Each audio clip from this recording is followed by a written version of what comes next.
Anda kembali bersama kami di Prime Plus dan kami sudah merangkumkan ada 4 pertanyaan dari kanal YouTube CNN Indonesia dari Anda penonton kami di YouTube. Kami akan tampilkan dan akan saya bacakan keempat pertanyaan tersebut. Bisa ditampilkan? Oke, pertama dari @maya rahmawati 1009, di tengah angka populasi dan mobilitas masyarakat yang tinggi, apakah Indonesia masuk negara yang rentan terhadap penyebaran hantavirus? Kita bergeser ke pertanyaan kedua. Setelah pengalaman pandemi COVID, apakah Indonesia sudah memiliki sistem early warning yang lebih baik untuk penyakit infeksi baru atau yang jarang muncul? Kita bergeser pertanyaan ketiga.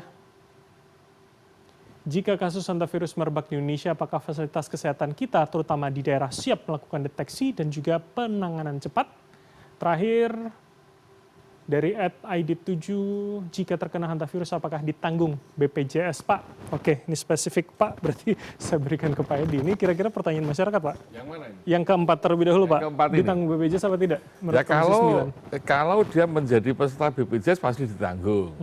Kalau pemerintah belum menetapkan hantavirus sebagai wabah, belum ditetapkan ya, yang tidak punya kartu BPJS dia bayar sendiri.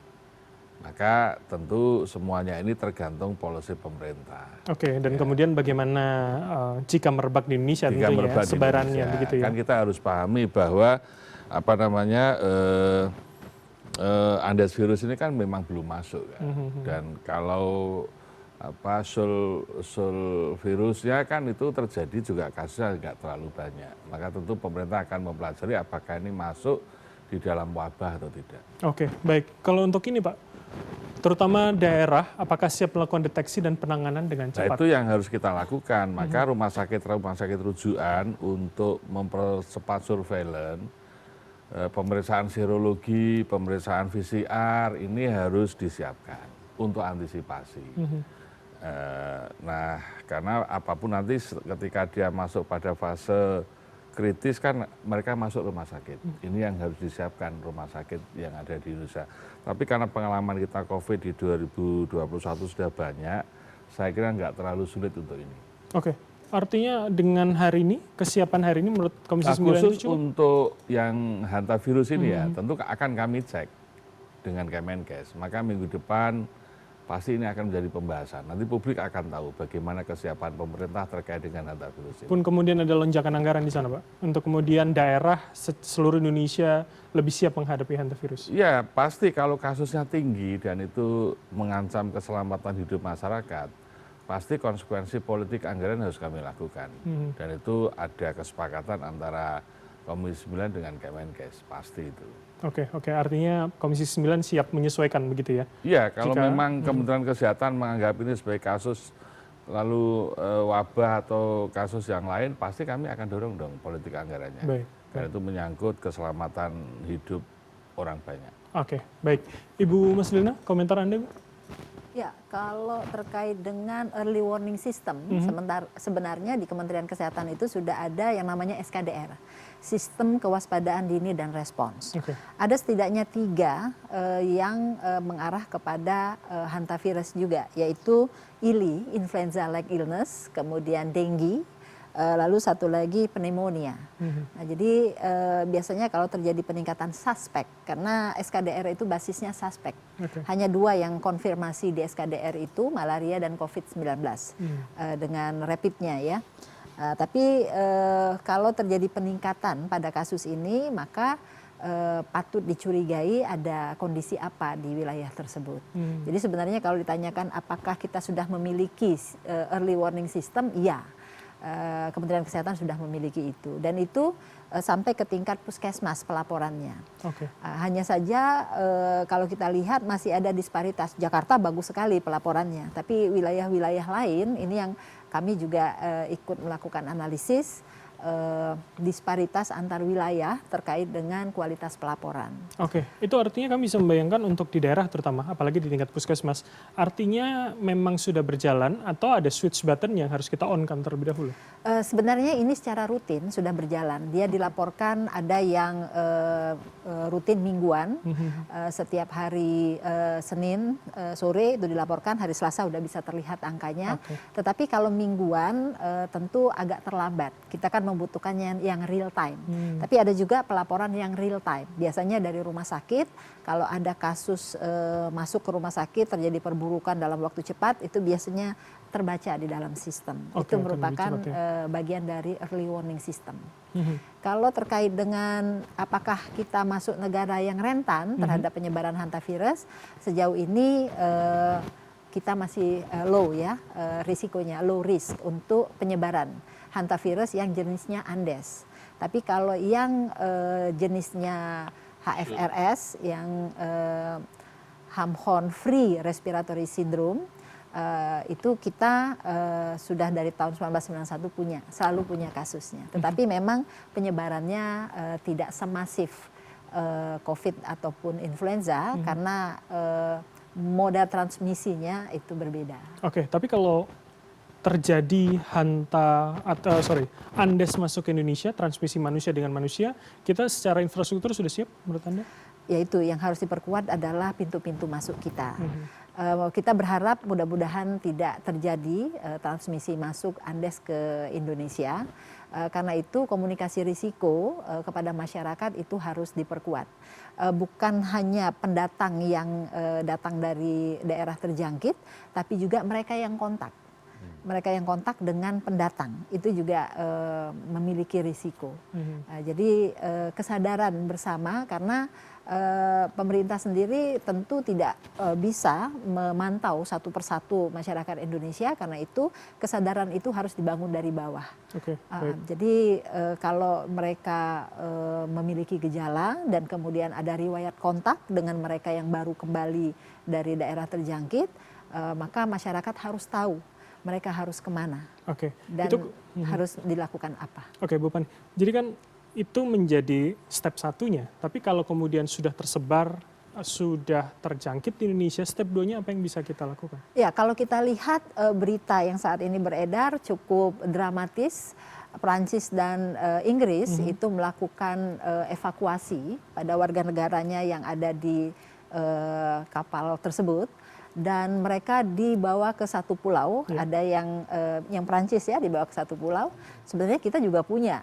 Kita punya dulu Pulau Onrus, itu menjadi tempat karantina dulu untuk haji ya, tapi saat ini sudah tidak begitu diperhatikan lagi. Dan satu lagi waktu COVID, Pulau Galang, ada rumah sakitnya di sana. Jadi sebenarnya kesiapan infrastruktur itu sudah dilakukan, hanya tinggal aktivasi lagi kalau memang terjadi. Tapi kita berharap tidak terjadi.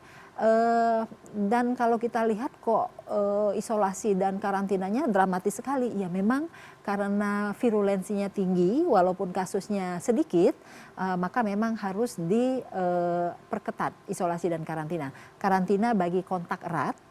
Nah, persoalannya Hanta ini masa inkubasi terpanjangnya sangat panjang, sampai 49 hari. Jadi 4 sampai 49 hari atau 8 minggu.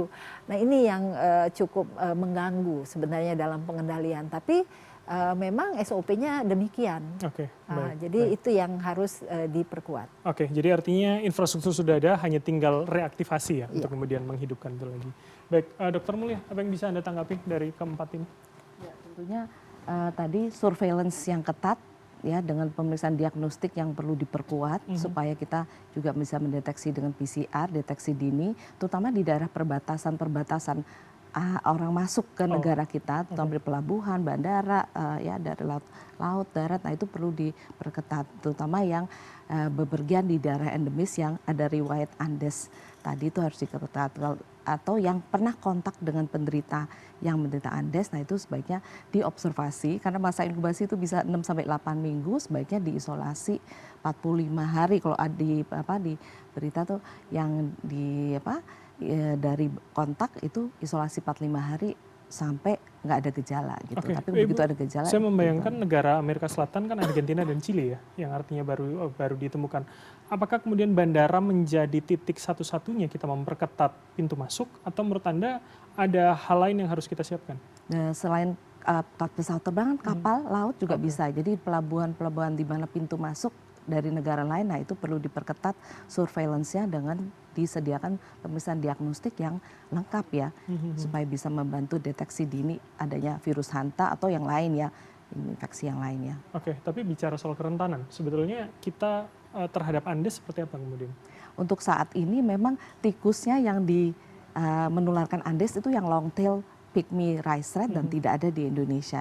Yang banyak di Indonesia adalah yang virus dulu ada yang virus Sole yang penularan oleh brown rat namanya brown rat. Jadi beda ya.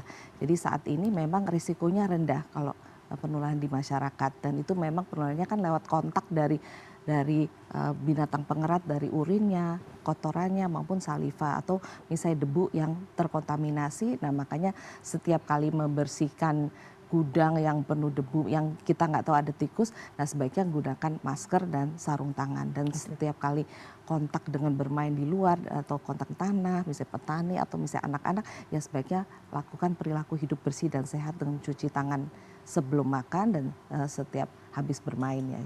Oke, memutus penularannya di situ untuk ya. memutus penularan. Baik-baik. Mas Nova, apa yang bisa Anda komentari dari 4 ini? Kayaknya hampir semuanya bertanya ya. Tapi sebenarnya di sini kan ada selain ada kekhawatiran juga ada optimisme. Ada optimisme. Kalau saya melihatnya ada optimisme bahwa sebenarnya kita sudah belajar dari COVID. Kita sudah punya BPJS kayak gitu dan seterusnya. Nah, dari optimisme ini saya kira pemerintah perlu menjawab saja apakah bisa dipenuhi harapan-harapan publik atau jangan sampai mengecewakan seperti ketika awal-awal COVID-19 terjadi. Saya kira itu sih yang paling yang bisa saya baca dari sini. Oke, tapi kalau misalkan membandingkan dengan data Anda tadi, sebetulnya masyarakat tuh bisa kita baca kecenderungannya akan kemana sebetulnya? Atau sebetulnya respon pemerintah setelah ini, setelah konvers tadi, itu akan cukup menentukan sebetulnya? Saya kira itu akan sangat menentukan bagaimana pemerintah bersikap karena betul-betul kita itu hanya bergantung pada apa yang disampaikan oleh Kemenkes ya.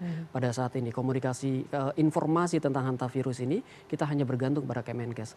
Informasi yang ada di luar hanya kita dapatkan dan hanya kita jadikan sebagai pelajaran tentang apa yang harus dilakukan oleh Indonesia kayak gitu. Jadi akan sangat berdampak, tetapi bagaimana komunikasi atau bagaimana informasi itu disampaikan kepada publik itu juga menjadi pertanyaan. Apakah komunikasi dan informasinya akan membuat publik berpartisipasi, memberi like, menyampaikan informasi ini ke sekelilingnya, ke peer groupnya atau ke keluarganya atau ke tempat lain kayak gitu. Itu juga akan menjadi pertanyaan.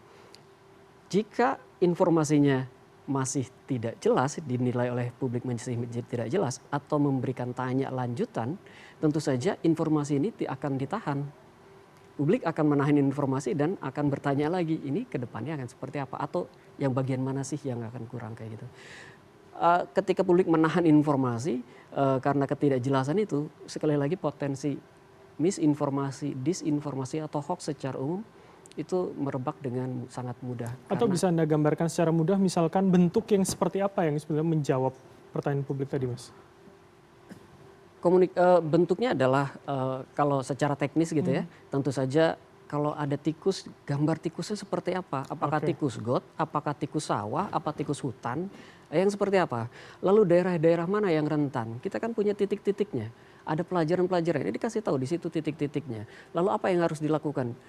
Itu kalau dijadikan satu pamflet gitu, mungkin bisa 2-3 kali swipe di Instagram, 2-3 kali swipe di TikTok gitu, atau jadi video pendek di TikTok atau di Instagram kayak gitu.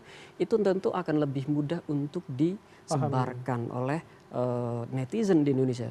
Tenimbang kita berbicara tentang panjang gitu ya, serius sekali, itu nggak bakal, biasanya netizen malah justru bertanya ini apa sih yang mau disampaikan kayak gitu. Jadi mudah, datanya mudah diterima, informasinya jelas dan mudah diamplifikasi. Oke, dan itu menarik ya, mudah diamplifikasi, artinya mudah disebarkan dan juga semua orang menjadi lebih tahu. Kami masih akan melanjutkan diskusi ini usai jeda berikut ini. Tetaplah bersama kami di Prime Plus.